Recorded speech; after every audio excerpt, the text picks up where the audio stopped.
welcome to the Ruck and Maul podcast. I'm Johnny. Somewhere in that lovely white shirt is Harry. Joe's got the cap on and Johnny's wearing the glasses.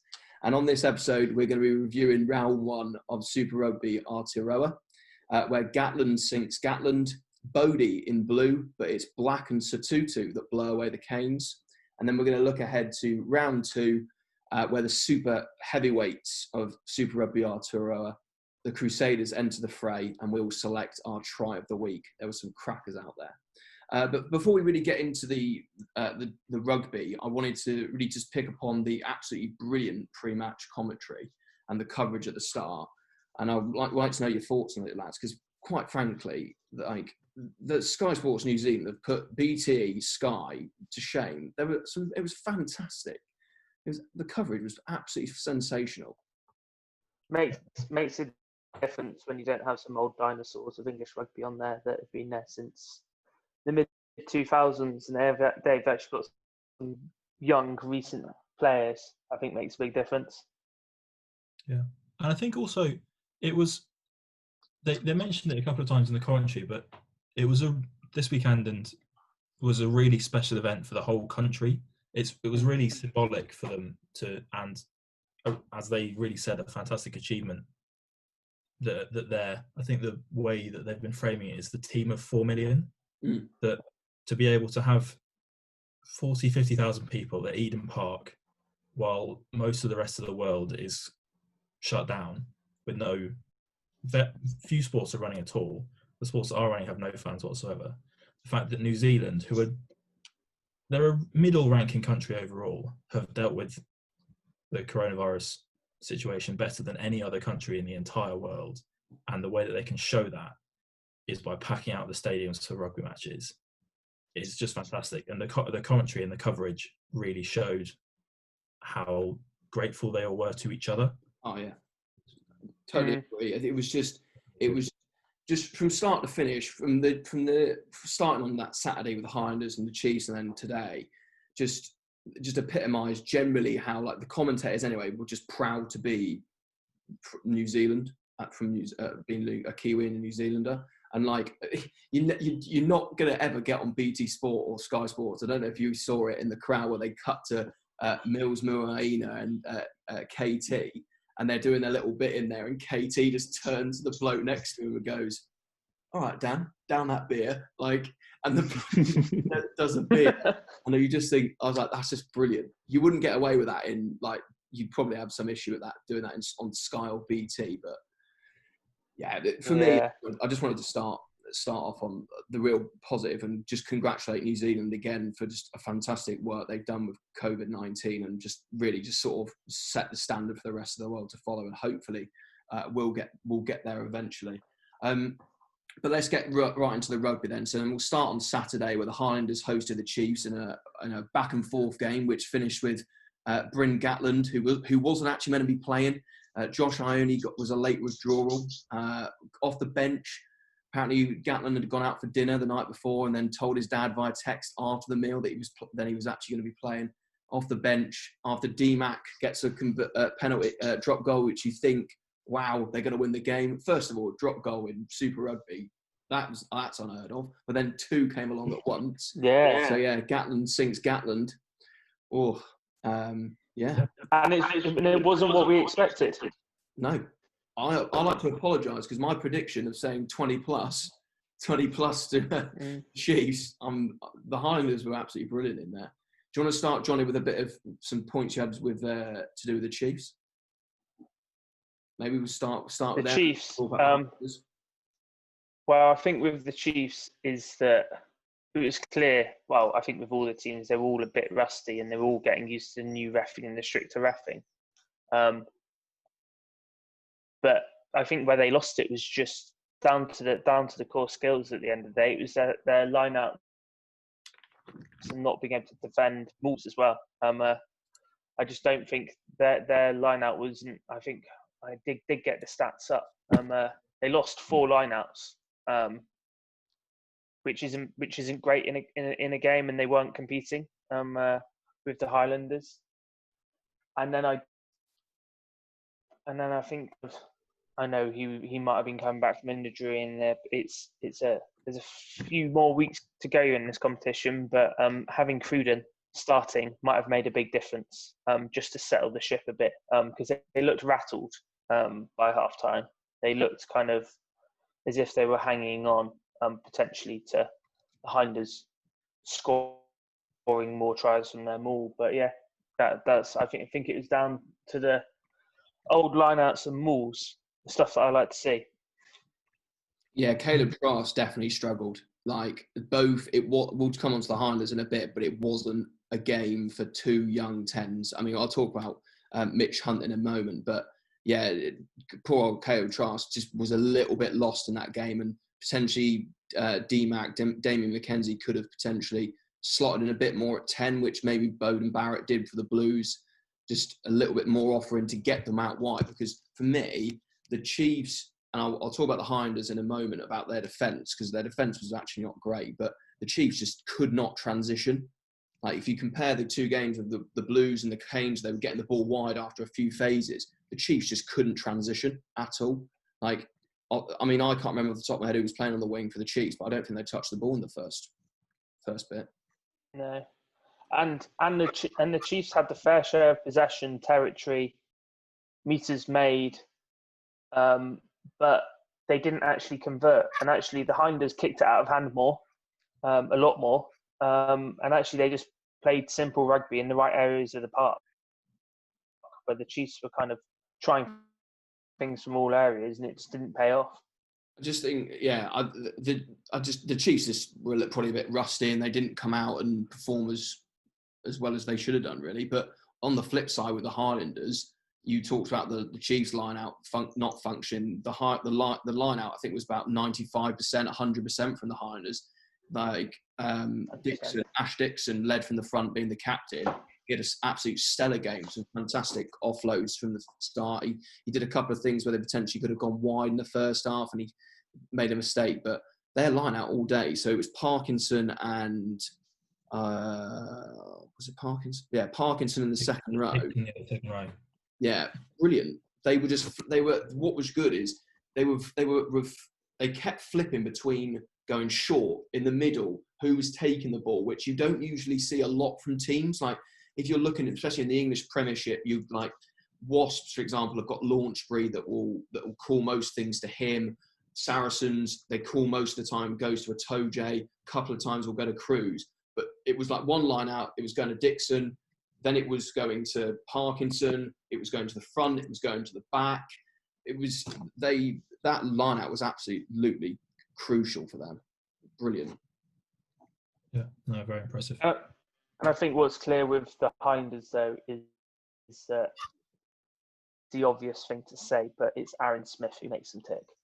Oh, God, yeah. Without doubt. Like, he's clearly running the show completely. And you just got to hope, if you're a Hinders fan, that he doesn't get injured, because as soon as he's injured, not that the second choice 9 is a lot worse, but it's the leadership and his experience where I think Aaron Smith counts for a lot. Yeah. Well, particularly on that sort of combination of how well Dixon and Smith played, something I was really struck by was the patience in the driving maul. There were a couple of times when it would have been very easy for Smith to say, right, that's looking a bit scary. There are Chiefs defenders getting quite close to the ball. Maybe they're offside. Tell you what, no, I'm going to trust that either the referee is going to make the right decision, the rest of the pack can hold together or not get split, or Dixon's not going to run off on his own. They were just very patiently, they knew that they were going to keep making ground. And then when the time came that Smith had to get rid of the ball, he did. But Dixon's try, that maul was a very, very long maul and went sideways, effectively went left and right before it went forwards. And they took their time. Yeah, well, they were rewarded for it. They were quite good when they did set those mauls, though. Is it come down, and instead of they'd set it, drive forward, is they'd set and go sideways straight away. Yeah. So it meant that there wasn't that initial pushback from the Chiefs, and they quickly gained momentum. And it was just very well. They was quite well drilled. And I think we'll talk about this again. I know about the Blues in a moment. The Blues competed so well against the Canes in the air. The Chiefs didn't get up in the air and they didn't compete. So they didn't put any pressure on them. And when they were making mistakes, and we'll talk about the refereeing potentially later, but as a little summary point, but there was 30 penalties in that game and it's constantly going back and forth. But the Highlanders did make mistakes, but the Chiefs just didn't punish them. And as we said about Aaron Smith, they put the Highlanders were just put in the right areas and played in the right areas and took the chances. But for me, I was just looking at their defence and I was like, who is doing their defence? Because it was really concerning. It just from a pure defensive point of view, you sort of go out. Sean Edwards talks a little bit about you either blitz or you drift or you do a bit of both. But there was no clarity from the Blues. Sorry, not the Blues, the Landers, what they were doing defensively. When we come to the tries at the end of the podcast, we'll show the Ioane try in the corner.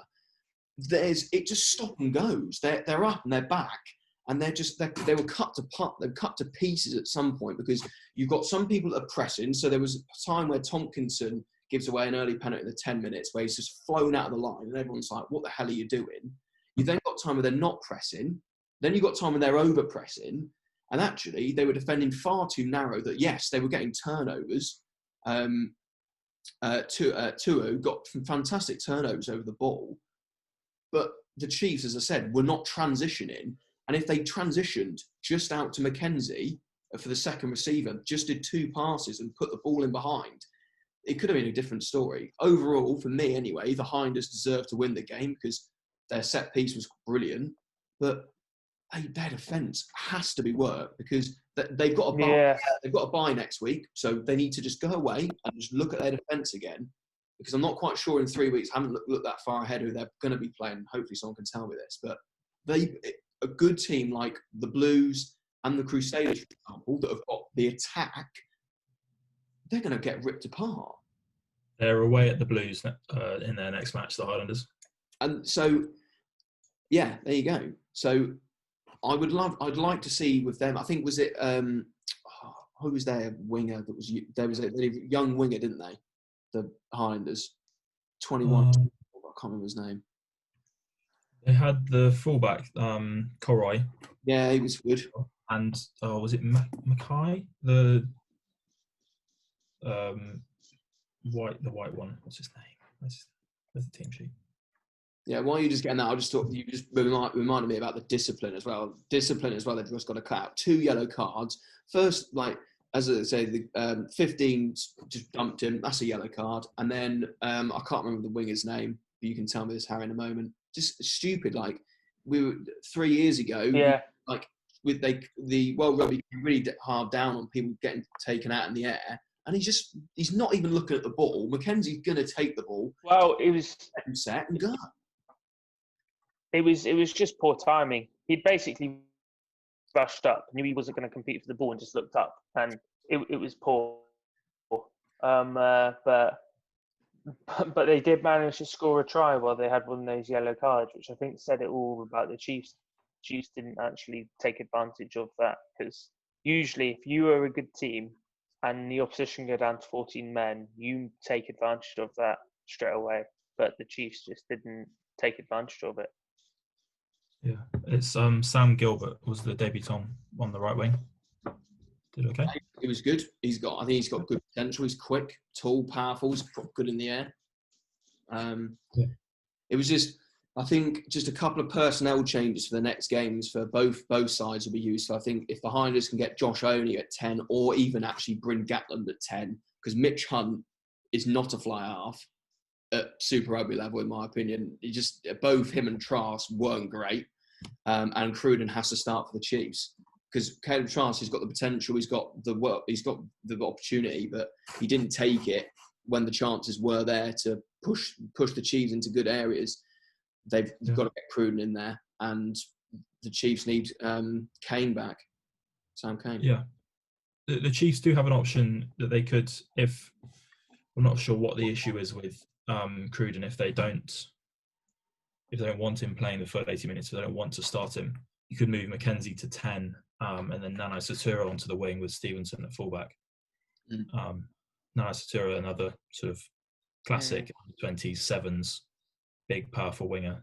Would be fun to watch if maybe not quite as good a rotation of the team sheet as would be to just bring Cruden in. But they certainly have options that if they've diagnosed that Trask is the issue, the same way that we have, they do have ways of changing that. I don't want to sound across on maybe coming across as though I was actually in that game supporting the Highlanders. Like I've become quite over negative because they did play really well, and they've got some fantastic players in there. Like the centre combination of Thompson and Tompkinson, like not big household names compared to your likes of Ione and Laumape that we'll talk later on about, but they had solid. Like the line when Tompkinson comes through, he's ridiculous. He's 15 metres back and he's just gone, I'm going to hit that line, boom. And like if they stay fit, they're gonna be attackingly mindedly good. And if they can get Milner Scudder on the field, that'll provide a bit more variety in their attack. But yeah, no, for sure. Anything else on that? On that, or do you want to move on? Just generally quite quiet from all of the names that we expected to see do better from the Chiefs. It was Boccia was quiet. Yeah, Linnett Brown had a couple of moments. Bashir was very quiet. Jacobson was very quiet. I mean, to be fair, it's his first game for about 12 months, so it's not unreasonable. Laulala similarly hadn't played a game since January. Obviously, he does better when there are lots of scrums in a game. You notice him more when there are more scrums. But Shannon Frizzell was completely absent for the Highlanders in the first half. And then suddenly actually probably playing and then started carrying again. But yeah, he was. I didn't even see him for the first half. It was all, but Louis was the one that was class for them in the back row. It was both actually were carrying well actually. Yeah, I thought they were both solid carrying. I did like how I probably could have once I'd noticed it, but I did enjoy how the Highlanders and even the commentator got confused how effectively Frizzell and Tu'u were on a wing each, and frequently the commentator would get confused because from the back they do look reasonably similar, making quite a lot of ground in those wide channels. It was quite a good use of those two carriers when you've got quite hard workers in the rest of your pack. If you can just effectively leave them alone with a winger when they're reliable offloaders, can make a lot of ground that way. Just have to get them the ball. I just think that maybe the last thing as well, just to touch on, it's a bit of a wider thing. And we're not going to be one of those podcasts that's going to start bashing referees because it's one of the hardest jobs you can do. So we're not going to stand there and do this. But I'm probably going to stick up for Paul Williams really, because though he missed a couple of things and there was a blatant off the fit where I don't know the Highlanders 7's completely off his feet and he's given a penalty against the Chiefs. I'm like, oh god! But the Kiwi commentators are like, there's too many penalties. I was like, he's enforcing the laws of the game. The amount of time we've seen Super Rugby over this period that they don't referee the breakdown, but it was they're not. A lot of the attacking teams, especially the Highlanders, were getting caught quite early on with not securing their own ball because they were pinging them, rightly so, because they were getting over. I think it was a bit harsh. He was kind of got at the entire game for doing his job and officiating the breakdown properly. Yeah, and that was the thing, is that there was the comments after and during the game was not about necessarily specific decisions. It was just that there were a lot of penalties, which isn't really arguing that the referee's doing everything wrong. He's just doing a lot of it. They weren't picking specific instances. And actually, yes, he was reffing it strictly. And yes, in both games, really, the teams hadn't adjusted properly and they were all getting pinged. But that was always going to happen. You bring in changes like this where you are going to ref it to a stricter degree. It'll just take a few weeks to adjust, which actually I think is, for the Crusaders, might be a big advantage because they've had a week to look at how it's being refed by these two refs and go, this week we'll be strict on the breakdowns, strict on the defence, no one going off their feet, making sure everyone's tackling and not getting in the way. And actually, give it a few weeks, and the penalty counts might get lower. I mean, 30 is a lot, and it does ruin the flow of the game to an extent. But if he's reffing the rules, he's reffing the rules. Yeah, completely agree. And it's a credit to, I don't know how much of the post-match interviews you watched, but it was a real credit to both Webber and I think Smith was the Highlanders captain. Yeah. They both were very explicit in saying that the issues that their team had been having were because they were not doing the correct things. They were being ill-disciplined. There was absolutely no question in the players' minds and the coaching team's minds about whether what the referees were doing was right or wrong. It was actually quite refreshing, really, because there are some DORs and some fewer amongst the players, but certainly the DORs in England who are very ready to criticise referees when they feel like the situation hasn't gone their way. So it was really, really good to see, and kind of emblematic of the mood that the whole weekend was played in. Yes. That everybody was just quite happy to, or very happy to be there, and keen to do things in the right way, be a good advert for the game. It was really nice to see. I think it's interesting, Johnny, you mentioned about the Crusaders and them having the opportunity to see the reference. I definitely think it's beneficial. And I think for those that might have it's slipped under the radar, but the Crusaders this week actually did a proper pre-season game where they had they split their squad in half, mixed them up, and they played at home, obviously behind closed doors. But yeah, I don't actually know what the score was, but it was just really interesting to see. And just on that Crusaders, I hope he's not injured, but Brandon Enor was not in either of the squads. So I wonder if they're keeping him back and hiding him, or that he's injured. I hope not. That would be fun. But yeah, it'll be interesting to see how they'll go on. So let's move on then to the Blues and the Hurricanes. The Blues blow away the Canes with a 30-20 victory. In the end, it was reasonably comfortable. But yeah, do you want to sort of talk about the Blues, Harry, where they bring up some points you maybe put down? There were certainly some players who didn't have their moment in the sun, doing a star, sort of having their star moment, but there weren't very many of them. I think it was a great team performance defined by the fact that a lot of individual players did their thing that they do really, really well, and specifically better than the player on the other side. So sort of starting from the pack going outwards, the Blues line-out was superb in comparison to the Hurricanes, sorry. And I personally have had some qualms about James Parsons' throwing and the Blues line-out in general. But it was flawless, both in attack and defence. Yeah. It was a really credit to how hard they've been working. I know the commentary team did talk about how hard Tuipulotu has been working. Part of that must have been on the line out and taking some responsibility for that being a strength.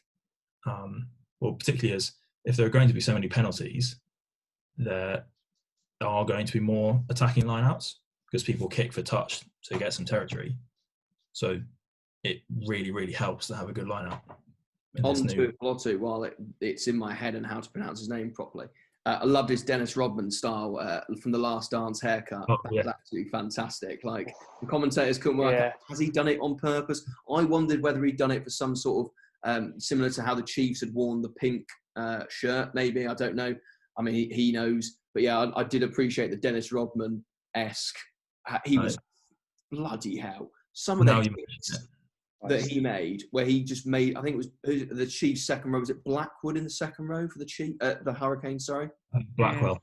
Yeah, Blackwell. He just goes in upright, and then he just hits him so hard that he just knocks the ball out. I'm like, yeah. No, he is. We have obviously quite a few of them in England, but he is one of those players who's very unlucky to have not got more international caps than he has by virtue of the class of second rows playing at the same time. They've just been world class. that he would start for most other countries, probably apart from South Africa and England. He is fantastic. And then moving further back, obviously Tom Robinson was key to their defensive line-out effort. Just goes up so quickly. Big long arms, does well. Can't really say anything about Hoskins Tutu other than he's fantastic. How Johnny just like, I mean, before we started doing the podcast, Harry mentioned about Hoskins Tutu, and like we could see how happy he was getting about it. I was like, I'm sure he's all right and all that. Holy moly. Like, I was thinking that going, New Zealand need a number 8. Kieran Reid's retired. They're flirting with Ardy Severe playing 8. Ardy Severe's not an 8. He's a 7. Like, I know they've put their hat on Sam Cane, and that's fine. And then John Kerwin makes quite, in my opinion, a bit of a silly comment like, "Oh, put him as 6. He's like Jerome Kano." No, he's not. He's an 8. He's an out and out 8. He reminds me of Soiolo back in 2005. He's a number 8, and I think he's 22. Is he? He's very young. This is his second. He played, I think, came off the bench in one game last Super Rugby, and then has been the Blues starter this whole year. But he got MVP, as they call it, the Powerade MVP. It's not man of the match. It's MVP, which I quite liked. But unbelievable carries. Over the ball was ridiculous. Yeah, New Zealand, there's your number 8. Like, you've got we've got Billy Vanapola. South Africa have got Dwayne Vermeulen for a little bit longer. Make some use of him. Yeah, no. Take him now at 22 and get him in that squad and put Arnie Sarvia and Sam Cane or side of him or Frizzell or whoever you want at 6, but get that bloke in your team now. No, he is very good. There's obviously a chance that he's one of those players who looks special at club level and then is less effective at international level, but there's only one way to find out, really. Got to give him a go. And I'm sure you guys, specifically you, Joe, have a better idea of how well Black played, and really as a second row, I don't know very, very much about when a 10 is playing well and when he's playing not so well. Kicks his goals. Well, that was the key thing, specifically in comparison with Jackson Garden-Bachop, who did not have a good day. And he started well. He did start very well for 20 minutes. And then I think I went out the room and then TJ Perenara was at 10. And I was like... Yeah. I know it went very downhill from there. Yeah, and then it fell off a cliff. Yes. I think considering that this time last year, the Canes' 2 best fly halves were Aotearoa Black and Beaudie Barrett, that does tell you about their depth this year. So they had a pretty good water boy as well. Yeah. He wasn't bad. Perfetta as well in the mix. I was saying to Johnny before you guys came on, DC, bless him, does not look like he should be playing rugby anymore. He looks like a coach full on foo. Him, Sanex and Tanner Amunga, that like they were like the boys up like the coach, and I mean, I'm so pleased because Charlotte was watching it with me and she was like, I can't wait for Dan Carter to play. I can't believe he's still playing at 38. I'm like, he's bless him, but he doesn't, especially when he was in his coaching gear, didn't look like he was going to be playing next week. Let's put it that way. Don't speak too soon. You never know. And then he's going to beat the Crusaders with a last-minute kick. 35 points. It would be nice. It would be nice for him to get 15 minutes at some point. He won't get to London, surely. Yeah. Cap off his career, really. I mean, nice to finish a little spell in your home country. And again, apologies, any Kiwis out there that are listening to this. I'm going to try and pronounce Papaili, right? Is that right? Yeah. Papali'i, I think. Why wasn't he starting? Papali'i. Oh my God. That's his try. Lovely little kick through by TJ, and he picks up and scores. That's what you want in your team. At 21, going absolutely mental that he scored that try. That's what you want. Pure passion. But he comes on the field. First thing he does, he wins a turnover, then smashes someone over. I'm like, where's this guy been? Like he will start next week. I'd forgotten he's actually capped by the All Blacks as well. I didn't. That had also passed me by as well. It must have been in one of the World Cup warm-up games. The name obviously escaped me while we were doing the roundup of the team sheets and also talking through the team. But Joe, how much does he remind you of Jake Pelledri? Very, very similar mould. Yeah. Which I really enjoyed watching him play, and that's probably one of the reasons for it. Just reminds me of King's. Very good. So obviously it's a shame. Blake Gibson himself had a couple of fantastic hits in his half hour. And I think they do usually play Papali'i more of a 6 than a 7. I think and then sort of rotate him with Robinson, because Robinson can also play on the second row. But yeah, I think your starting 3 might be Robinson, Satutu, and Papali'i next week. Joe, as our resident 13, is Rieko Ioane's best position a 13? Tell you what, he played very well today. I thought he did everything asked of him. And they said a few times, the commentators, Ioane says this is his preferred position. He really likes playing there. I thought you could tell that as well. You could tell that he was just enjoying what he was doing. One of the things I'll probably speak about in a minute when I speak about the match, but as you said, all the Blues players kind of just did their jobs, did what they were supposed to do. And that's part of the reason why they're so successful. And a lot of that came through Ioane. He was very, very good at taking the space off the corner, isolating the winger or 13, whatever it was, and giving it. He was different to what you perhaps would see of him when he first came in, and you could see he wanted to kind of do it all himself. He was just doing exactly as he should. That classic Joe Tricky fourth team, what was it, 26 assists, no try scored. Classic, just draw the defender, give it, let Caleb Clark, who was having a stormer himself, let him run down the wing with it. So yeah, I thought he played really well, and it's the first time I've really seen him play at 13. And I've always, whenever anybody said that, I've always kind of thought, oh no, Ioane's amazing on the wing. He's an All Black wing. Why waste him in the centre? But he was really, really good, and I think that they've definitely got to look at that. Now that he's a bit bigger as well, he can genuinely play that role really well. And he didn't go missing defence either. That's one of the things you might worry about, but he definitely defended well from there as well. So yeah, I really liked it. And I think it's quite a good way to transition players as well. You get lots of players who can be young, athletic, start them on the wing. I mean, New Zealand have a train lined up full of them. So many good wingers. And actually, if you can transition a few of them to centre, outside centre, like, they've got the skills. And the thing was, he didn't like, I think always the tendency, if you are a winger, is out and out winger, you're just looking for that outside breaking and going for it, which I only did, but he didn't take up all the space of his winger, and he did some good offloads out the back, around the back to his wingers and stuff. So yeah, it definitely looks like there's potential there. I think when you've got a player, go on. When you've got a player as good as Ioane, especially at the Blues, where in days gone by they haven't had that many stars, they've got more than now, but he's still a superstar. And one of the things you want to get out of your superstars is time on the ball.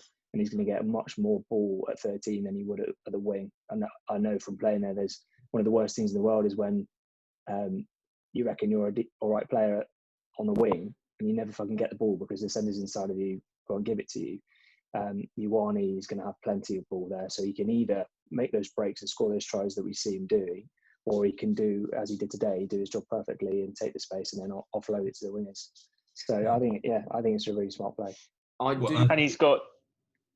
I think it's probably not an accident that it's coincided with Tanner Umaga taking more of a role at the Blues. So another player who started a fantastic career, I think we're all about to make the same point.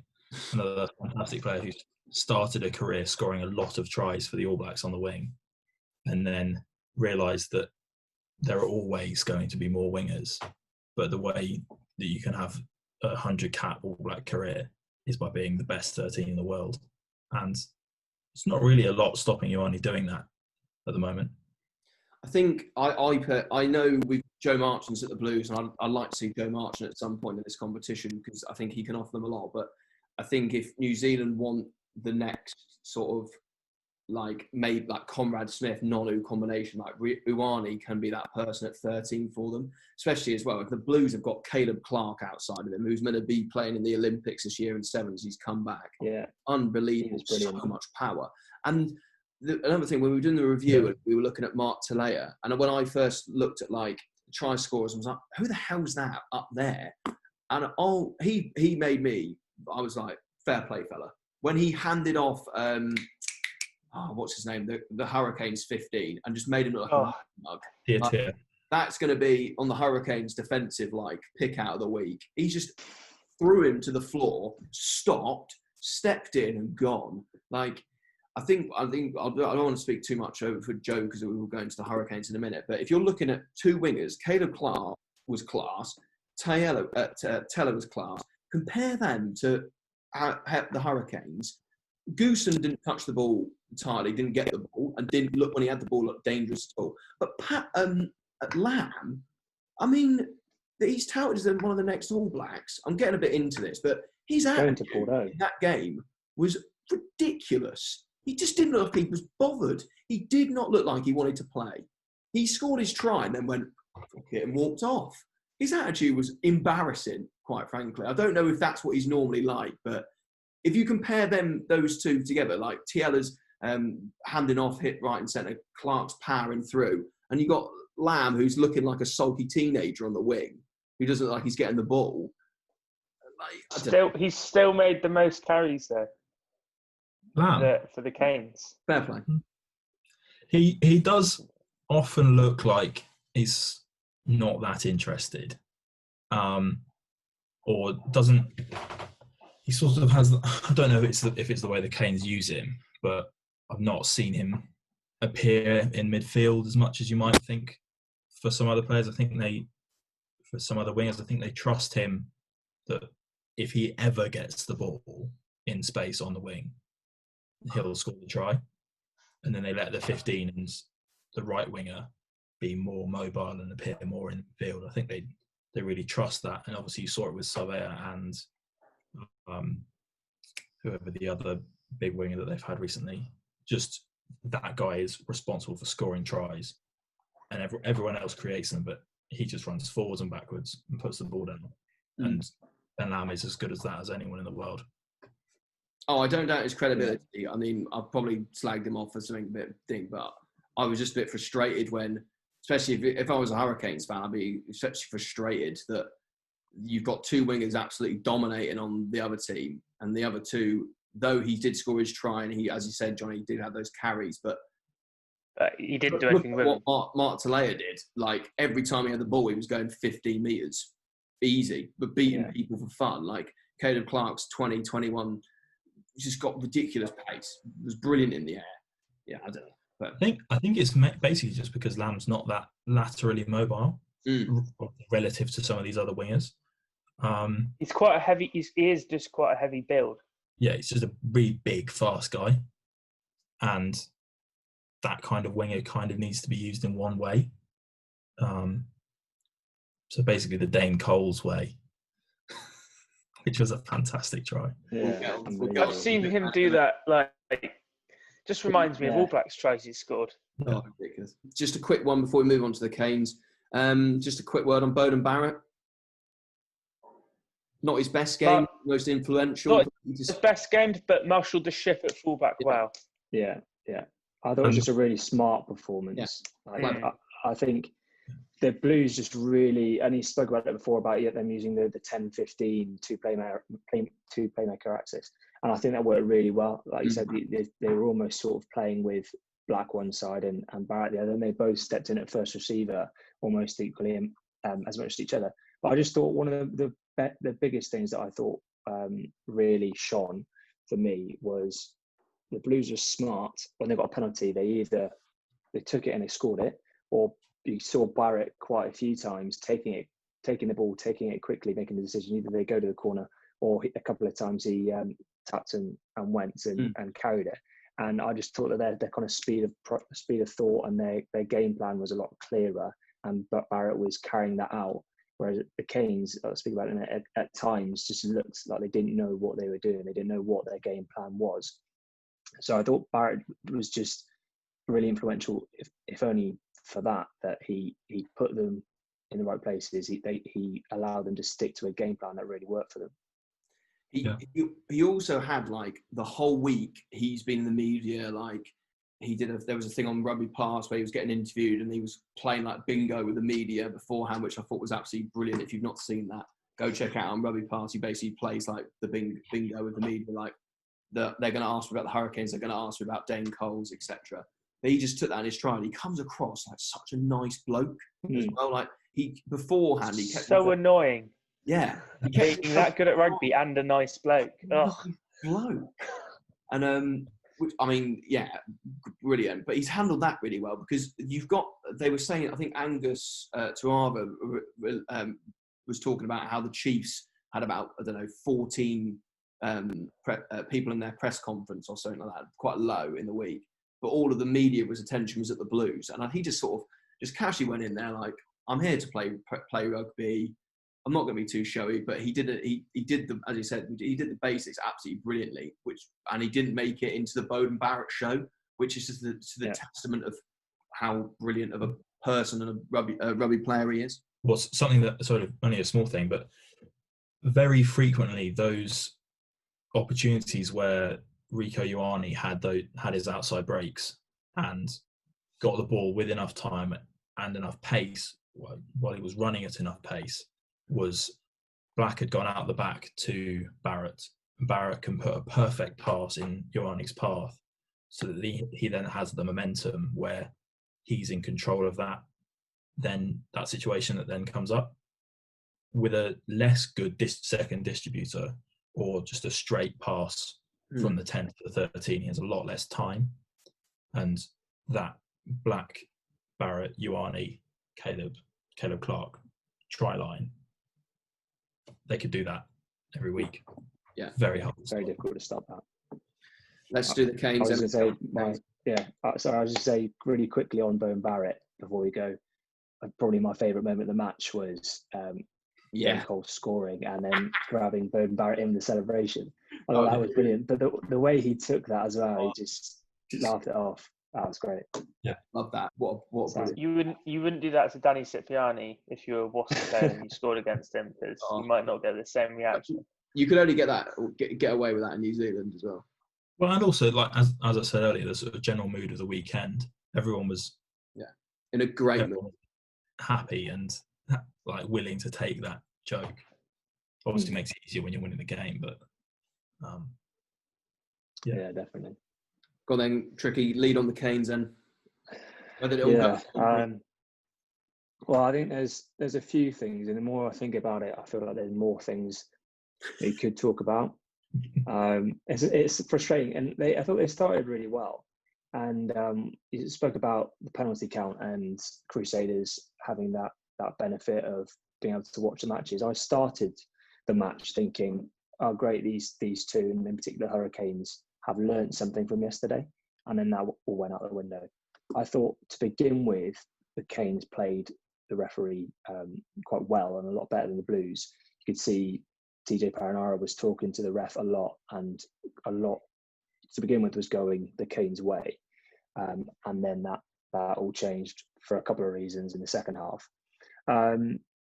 One of the big things that I was frustrated by was when we went through our top fives last week, and I picked out the star player for the Canes as being Laumape, and I spoke about how they use him, and they use him more of, they kind of go out the back to him, and they almost use him as a wider playmaker outside the 10, and they use him to almost do what Ioane did today and take the space in the 13 channel and offload for tries, and that Laumape is right up there in the stats for the 2020 Super Rugby season with offloads and line breaks. And they just used him a completely different way. They used him as a battering ram, and it was quite sad to see, because having watched what they have been like at the start of the 2020 Super Rugby season and the amount of tries that he was scoring and releasing people out the back of him wider, that obviously can't happen when you're just running straight into somebody. And I just thought it was just a kind of a tactic that they haven't perhaps put too much thought into, or perhaps was just rushed and they thought, okay, the map is a big boy, he'll get us a few meters and then we'll do something else. And I don't think that's the best way to use him, and I don't think that worked for them at all. Well, So that was quite frustrating. There was one scrum that the Hurricanes had 5 meters from the Blues line where the set play, such as it was Amape stand stationary about 5 meters back from the scrum. Perenara passes in the ball, and then 5 Blues players converge on Amape, and that's all they've achieved. They've just got 5 Blues players in a ruck, and maybe obviously that does have some effect because you've then got quite quickly all of the Blues forwards and some of the Blues backs tied up, but it doesn't take very long at all. That ball has to be very, very fast coming out of the ruck that you've just created for there to be any space at all. Otherwise, very quickly, everyone just fans out again, and they just didn't do that. Yeah, I think it was that play where he kind of went early. The ball wasn't free yet, and he almost had to retrace his steps and reset himself. And the commentator said, "Well, Lamape's getting the ball then." If we can see it from here, the Blues players that are 5 meters away can definitely see that. Yeah. And kind of more to the point with the team sheet that they had out and the backline they had out, with Geordie Barrett not there, with the likes of Cobus Van Wyk not there on the wing, and Vince also having a poor game. If your tactic is give it to Lamape, he's going to run it up and then let the other backs do something with it, that was not the backline and not the day to do that, because they weren't capable of doing that today. They either didn't play very well, or they're Tia and Houston, who aren't Barrett and Van Wyk. So I think don't think it worked. Just on your point about the team selection, they got their split wrong on the bench as well. They had too many forwards on the bench. They didn't need that. They needed an extra option. They needed an extra 10. I don't know whether that was because they haven't got that in the squad, but that you can't. TJ Perenara is a brilliant, brilliant rugby player. We know that. But TJ Perenara is not a fly half. And he should never be in a position where he should be playing fly half. Now, Jamie Booth, who came off the bench, actually, I was really positive. Brought loads of energy. He scored a try. He picked the tempo up at the end. He played really well. And he deserves a spot in there. He's not going to suddenly start against TJ Perenara. I'm not saying that at all. But the Canes have got to have the basis of your scrum. Like, I appreciate, like, South Africa have done it with having more forwards on, and that's fine because they've got the situation in that. But you need, especially at club level rugby, you've got to have a scrum half, a fly half, and then a decent utility outside back on your bench. You don't turn up into a Super Rugby competition where the best 5 teams, then let's make no question about it, barring maybe the Sharks at the moment, the best 5 rugby teams are in one of the world are in this competition. You can't play with 15 minutes with TJ Perenara at fly half and expect to get anything out of it. And he lost the ball a bit. It's fine, but yeah. Well, there was another. We thought it was a shocking thing when it first happened in the Premiership, but there was another case of the referee just effectively just asking for a new captain, asking for a new player to talk to him. And I think in the end, 4 Hurricanes players were responsible for that. So it starts with Perenara, and then Gareth Evans did it for a bit, and then Sinclair as well. And the thing was, Perenara was still hanging around, like trying to listen in. And actually, you're not, even if the ref is going to be completely neutral, he's going to have it in the back of his mind that he's going to keep an eye on Perenara, and anything he does, he will get pinged. He didn't really help himself, and there's clearly a lot of pressure on TJ to not in the same way Smith carries the team, but keep that tempo up. But he just looked a bit off the boil in the last. Obviously, playing 10, but it just didn't look. It was the fact. The commentators has said it's literally on the evidence is out there. So TJ Perenara, the guy's not rolled away. I can't remember who it was. He's not rolled away. He's making an effort to, and he's not really affecting play. And TJ Perenara is screaming at the referee like he's not rolling, and the referee gives the penalty. Commentators like, well, TJ Perenara just got himself a penalty there. Like, he didn't particularly hide it that way. That code B, I'm again, maybe controversially, but the co-captain thing does not work. It doesn't work. Dane Coles is perfectly capable of leading that team. So let Dane Coles do it. And then TJ Perenara, if Dane Coles goes off, TJ Perenara, who's going to play 70 minutes, can be the captain after that. But don't mess around with that, because you have the thing with what happens where Dane Coles couldn't have a conversation with the ref because TJ Perenara was going a bit passionately, but not going about things the right way. Oh, he's a very passionate player. Yeah, definitely. Anything Well, else? I was just looking, the last thing that I was, and it has been a problem for the Hurricanes for quite a lot of this season, and slightly less so last year, but mainly this season.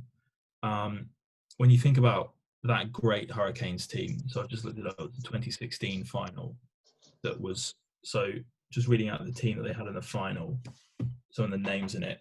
Dane Coles still there, Vaea Fifita's still there, Surveyor's still there, Perenara's still there, and that's it. They've got 5 players. Vince Arthur was on the bench, so 6 players who played this weekend from that great team, and only 4 years ago. The same level. Yeah, it's only 4 years ago, and the replacements are not at the same level. No. Now, obviously, that's how it works in Super Rugby. Quite a lot of the time, you win a tournament, and unless you're the Crusaders, those players will just get given big contracts to go and play in England. So, like, Brad Shields was in this team, probably got his Wasps contract on the back of this year, playing in such a great team, and has done well, but not amazing. But he's a good character and he's a good player, and would have helped the Hurricanes in this match.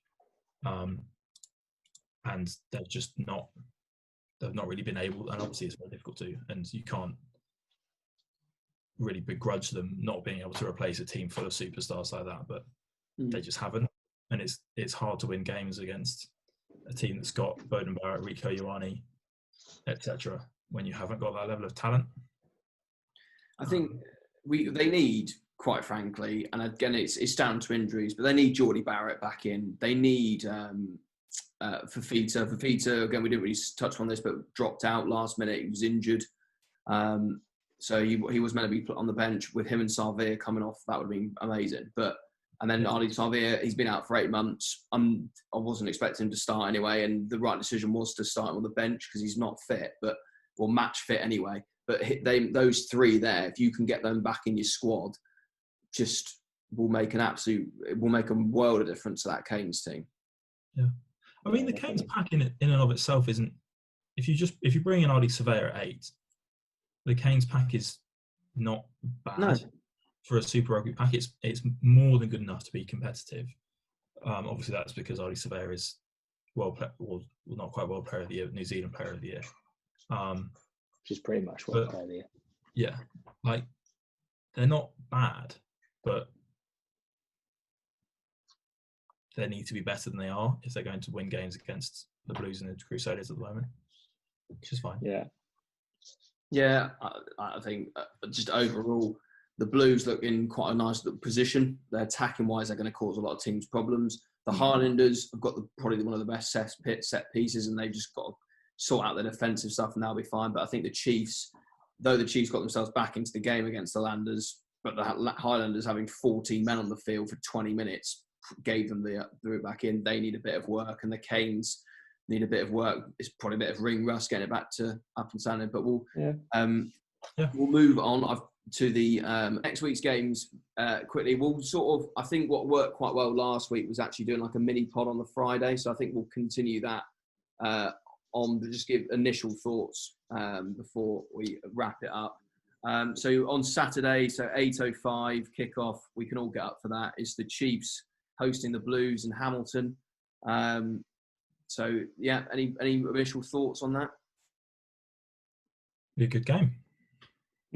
Well, unless it'll completely depend on what they work on the week, whether the Chiefs have found those things they need to put right, whatever's happening with Cruden. But I think, as we've seen with this first weekend, I think now that the crowds are there, that's going to count for something. So maybe the Chiefs will have a little bit more motivation with a packed crowd behind them. I think the Blues definitely benefited from that today. So, but if the Blues do what they did and they stick to their game plans like they did, it's going to be tough to beat them. but just depending on what the Chiefs have done in the break. Could be Cruden versus Barrett. Yeah, I think you've got to stick with. I think you've got to stick with Aotearoa Black, haven't you? After that, I think they will. I think they. You think so, but changing any personnel. Still Barrett v McKenzie at fullback if it is those teams, isn't it? It's tasty. a tasty one. And then on Sunday we go over to 4:35 kickoff in the morning for round 2, and it's the Hurricanes hosting the Crusaders. The big heavyweights are here and the mullet is back. Some of the hairstyles in the crowd honouring Jack Goodhue. He's coming. The machine's coming. The Crusaders. I think unless the Hurricanes change a little bit and they get some personnel changes, and I've obviously got Crusaders haven't they? Obviously we said about earlier they had the pre-season little game this weekend for a run out, and that Scott Robinson said that was quite fierce and it wasn't just like a game of touch in the park. It was actually quite full on. I don't see we won't do we'll have a look at the teams, but yeah, the Crusaders for me look quite favourites to go and win down there. Yeah, definitely. Canes have got to do a lot of work if they're going to try and put right what they did wrong. And if they're up against Crusaders, which is always going to be a tough match, coming off the back of that loss, they've really got a lot of work to do. Yeah. I mean, obviously the Crusaders are the baddies. But it is always really fun to watch them play because they just have so many excellent players. So yeah, can't wait. I think we'll leave it there for this week. We'll be back on Friday where we're going to preview round 2 of Super Rugby Aotearoa. Please give us a like, subscribe, check us out on Instagram at Ruck and Maul and on Twitter at Ruck_and Maul. And stay safe, have a nice week, and we'll see you on Friday. Peace.